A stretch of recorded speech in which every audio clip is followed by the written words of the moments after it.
Ayan po at babala po sa lahat. Hindi lamang po dito sa mga subscribers ko, kundi dito na rin po sa makakapanood ng walang kakwinta-kwintang video ito. Ayan, babala po ito sa inyong lahat.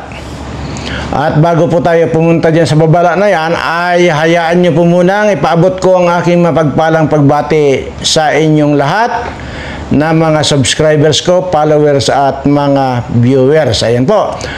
So, kaya po ako nagbabala dahil nga po ay marami po sa atin yung hindi makontento sa buhay.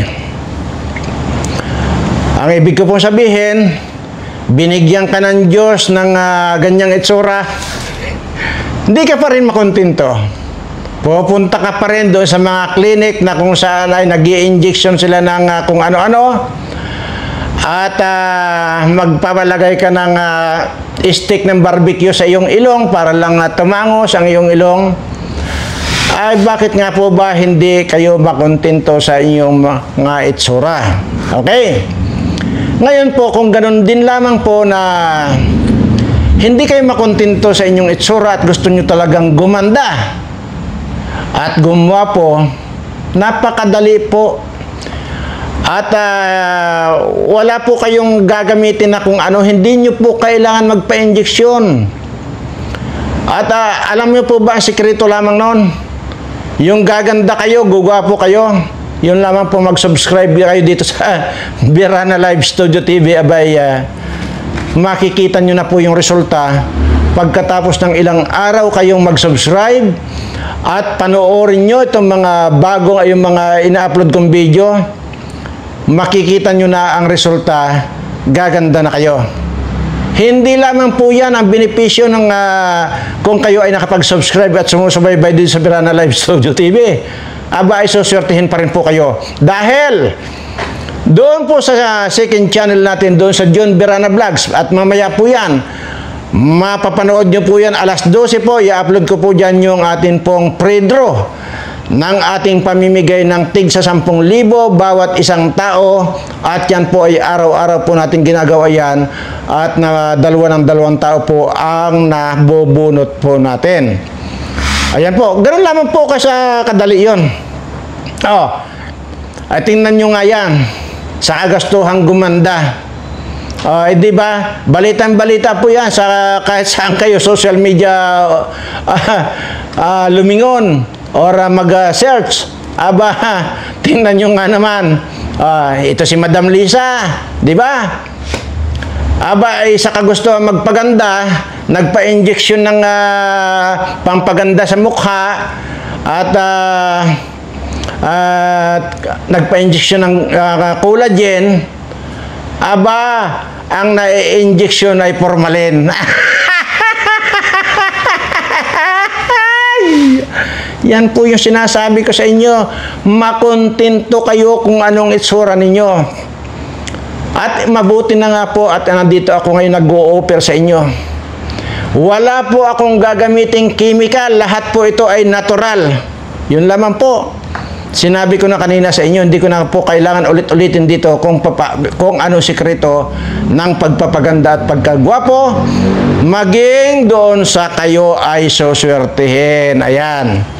Huwag po ganon. Makontento kayo sa ibinigay ng ating Panginoon Diyos. Ayan.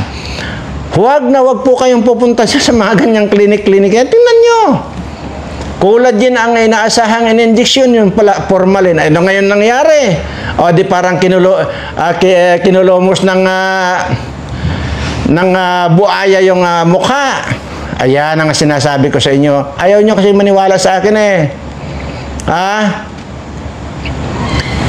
Isang linggo, nag-subscribe kayo dito sa channel ko. Pag pinindot nyo yung subscribe, pinindot nyo ang notification bell, pinindot nyo yung all. Tapos, regular kayo nanonood dito sa ating channel, dito sa ating mga ina-upload na video. Araw-araw tingnan nyo sa salamin yung inyong itsura. Sisiguraduhin ko sa inyo, mababago yan. Hindi nyo kailangan pumunta kay Dr. Bilo o kung sino pa man dyan na nag-i-injection ng collagen. Ayan. At yun po, nakakalungkot. Ewan ko kung anong mangyayari doon sa nag-injection ng formalin dito kay Madam Lisa. Aba ay malaking panyon, malaking gulo yan. Di po ba? So, yun lamang po ang aking paalala at sinasabi ko naman po sa inyo na wala namang kakwenta-kwenta itong aking ang mga topic dito. Pero kung inyo pong kung inyo lamang pong lilimiin itong aking mga sinasabi rito at tiyak yan, may mababago sa inyong buhay. Di ba? Pag hindi kayo gumanda at gumwapo sa loob ng isang buwan na patuloy kayong nasumusubaybay dito sa channel ko, sabihin nyo sinungaling ako. Di ba? Sige.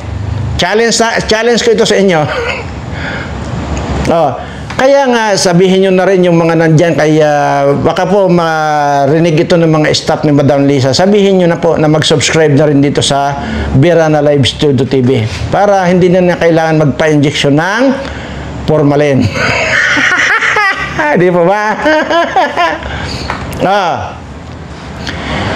At sabihin nyo na rin po dito kay Mike Abe.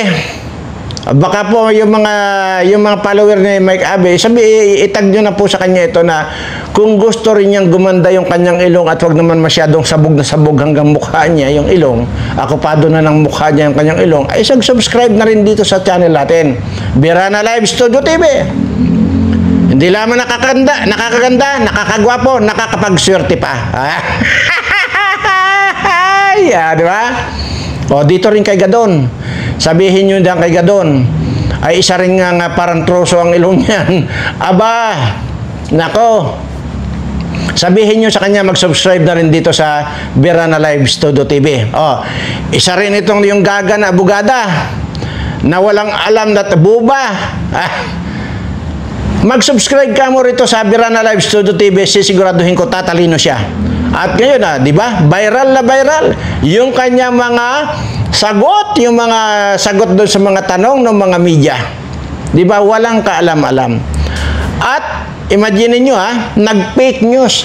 Ang sinasabi nito ay labanan ang mga fake news. Ay siya mismo ang numero 1 fake news hindi ba ano yung title niya doon sa kumalas na raw si Attorney Rodriguez kay BP Sara. Ay wala naman sinasabi si Attorney Vic Rodriguez na kung anong masama dito kay BP Sara. Tingnan nyo, ito ang numero 1 fake news.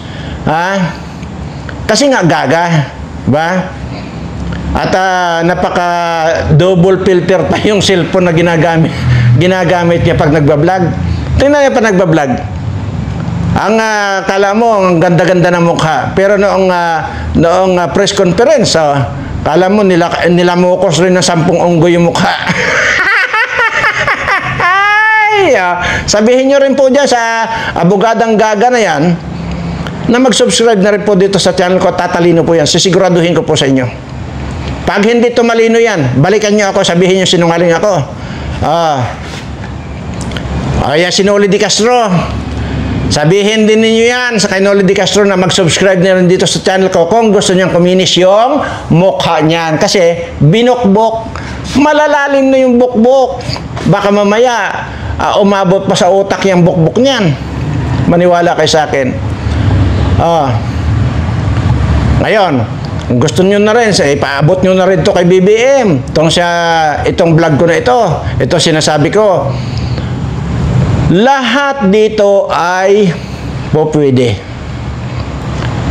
Pag ito kamong Mr. President ay mag-subscribe dito sa Birana Live Studio TV, sisiguraduhin daw ni Mr. Birana na kapag ka nag-i-speech ka dyan, hindi ka na uutal-utal. Ayan. At ang importante ron, hindi ka na raw ngingiwi-ngiwi. Yan. Yan ang sisiguraduhin ko sa inyo.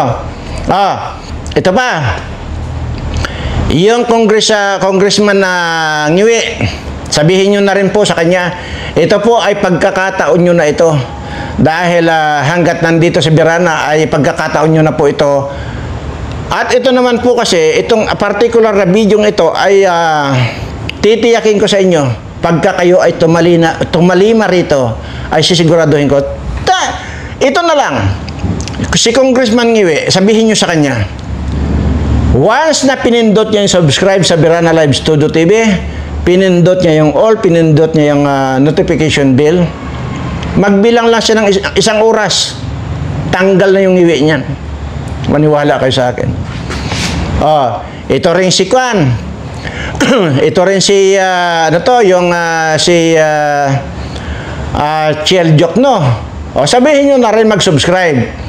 Para sa ganon ay mai-correct yung ngipin niya na kasing lalaki ng ngipin ng kalabaw.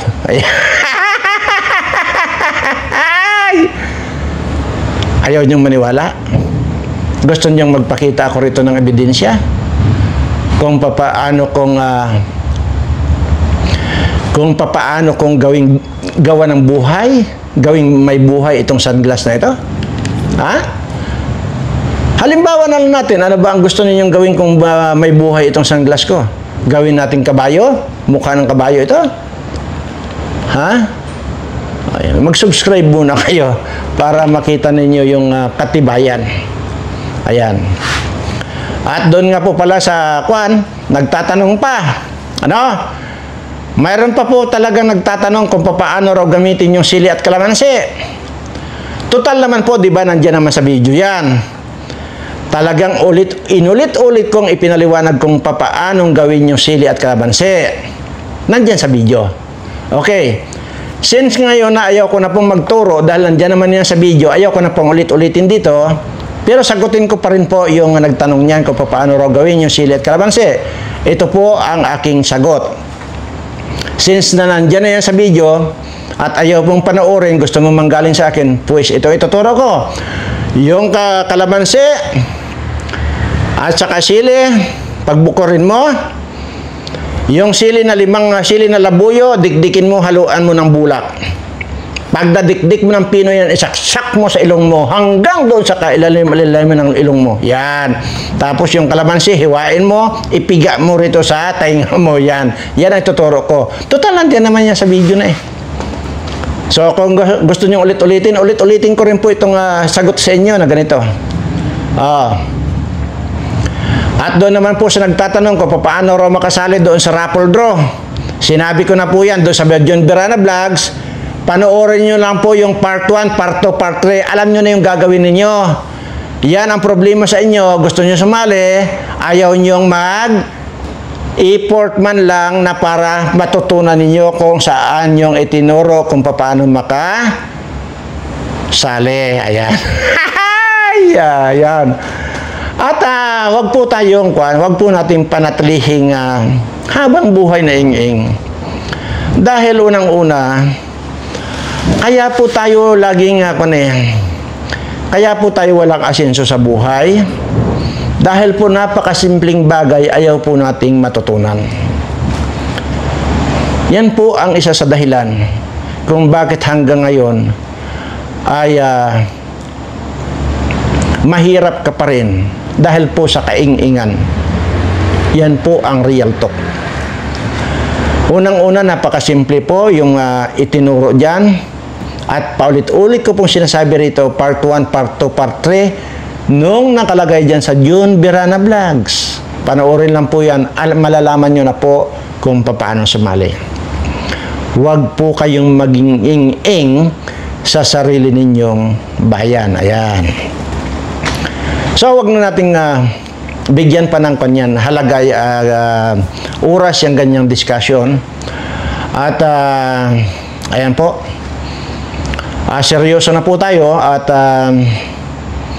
ayaw ko na po magpakita rito ng kung ano-ano pa. Alam nyo na po kasi. Alam nyo na. Hindi po ba yung kabi-kabila na nakawan? Yan na naman nakakasawa na. Ako man po ay tulig na. Sawang-sawa na ako i-discuss to. Ganun pa man. Ay medyo papasadahan lang po natin ng kaunti lang. Para lang po malaman ninyo na ito po mga politikong ito na ibinuboto ninyo, yan po mismo ang pumapatay sa inyo. Tandaan po ninyo itong sinabi ko. Ito po lalo ang nagpapahirap dito sa mga kababayan natin na mahirap na nga, lalo pang pinapahirapan nitong mga politikong bastos na, kawatan pa, mga demonyo pa. Ayan.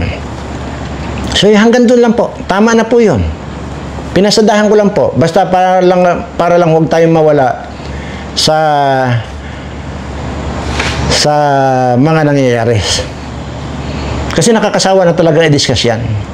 Kaya nga po, ang i-discuss na po natin dito, kung paano kayong gumanda, kung paano kayong gumapo, at kung paano kayo swertehin. Ayan, di ba?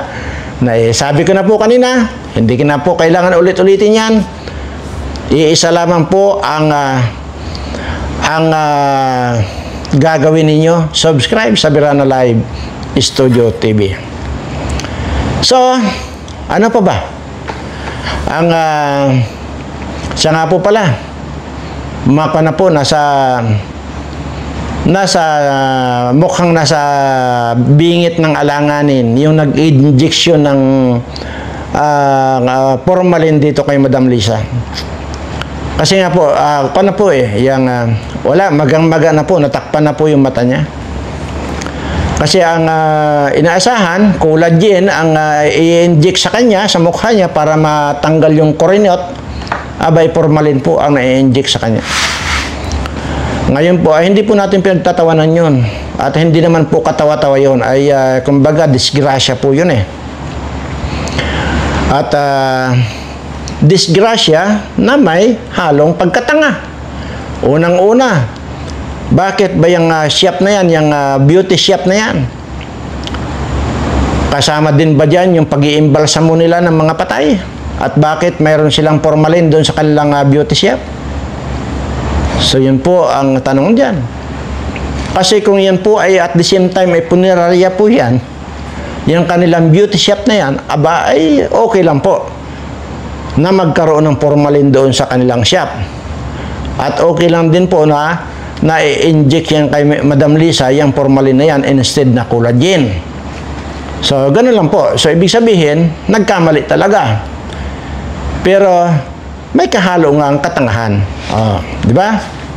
So, condolence na lang po doon sa mukha ninyo, Madam. At baka mamaya mawala na yung mukha mo. At, ayan tuloy, pinagtatawanan ka ni Maharlika. Grabe yung tawa ni Maharlika. Akala mo, hindi na mapatid-patid yung tawa ni Maharlika sa'yo. At, bukas po pala abangan ninyo. Yun pong aking i-discuss dito, yung mga senador na kumakandidato na babagsak. Ibig sabihin, talunan. At sasabihin ko rin po sa inyo dito kung sino yung mga kumakandidatong senador na mananalo. Ayan. Yan po ang ating topic bukas. At tingnan natin kung ma-predict ba natin. Pero sisiguraduhin ko po yung matatalo at mananalo po ang i-discuss natin bukas sa ating episode, at yan po ang inyong abangan, dahil napaka-importante pong dapat inyong abangan yan, dahil nga nalalapit na po yung eleksyon. At ewan ko kung tutulain ko ba yung tula dito para dyan sa eleksyon, pero saka na siguro kasi medyo wala ako sa mood. So yun po. Paalala, babala sa inyong lahat, subscribers ko man o hindi, mahigpit ko pong babala ito, na huwag po kayong basta-basta nagpapa-injection ng collagen. Baka po mangyari sa inyo yung nangyari kay Madam Lisa, na instead na collagen ang inject sa mukha niya ay formalin. Yan. So, ano pa nga ba? Wala naman akong ma-discuss na. At basta po, kuwan lang po, makiramdam po tayo. Ayaw ko na rin pong i-discuss yung mga virus na yan, dahil maging ako po ay namumroblema din po kasi ako, dahil unang-una, kung halimbawa talagang nandyan yung virus na yan, ay marami po akong isipin. At kung papaano, kung saan ba, at kung kailan ko ba kayo pipick upin. At dahil hanggang ngayon po ay siyempre pinag-aaralan pa rin natin yung mga ganyang virus, kung ano ba talaga, at kung kayang-kaya na ng kalamansi at saka sili natin yan. At pero sigurado po ako na yun na. At kung nang COVID-19 usbong lang ng sampalok yung aking itinuro napaka weird, kumbaga napaka imposible, pero totoo po na yung usbong ng sampalok ay napakalaki pong tulong para hindi pumasok sa baga ninyo o respiratory ninyo yung COVID-19 dati. Kaya ulitin ko lang po, yung tinuruan ko dati ay ni ubo ay hindi nagkaubo yun. Not like ito sa kapitbahay ko pa man din. Yung tinuruan ko, pinagtawanan pa ako, ayun, lahat ng pamilya niya nagkamatay lahat. So yun po ang lesson learned. At akala lang natin imposibleng mangyari, pero posible pala. Kagaya nito, akala lang ninyo, nagbibiro ako na pagka nag-subscribe kayo dito sa Birana Live Studio TV ay gaganda, gugwapo at suswerteng kayo. Akala lang ninyo, biro lang yun, pero totoo yun. Hindi nyo ba nababasa minsan yung mga comment dyan? Sila mismo ang nagpapatotoo na gumanda na raw sila, gumapo. Lalo na yan si Bindugwe. Laging nandyan yan gwapo na. Yan. Yan po, at maraming salamat po sa patuloy niyong pagsubaybay dito sa ating Walang Kakwenta-Kwentang channel. Pagpalain nawa kayo ng ating Panginoon. Ang swerte nawa ay ibigay na sa inyo. At sana mailayo kayo lagi sa lahat ng uri ng kapahamakan. Maraming salamat po, at mahal na mahal ko po kayong lahat.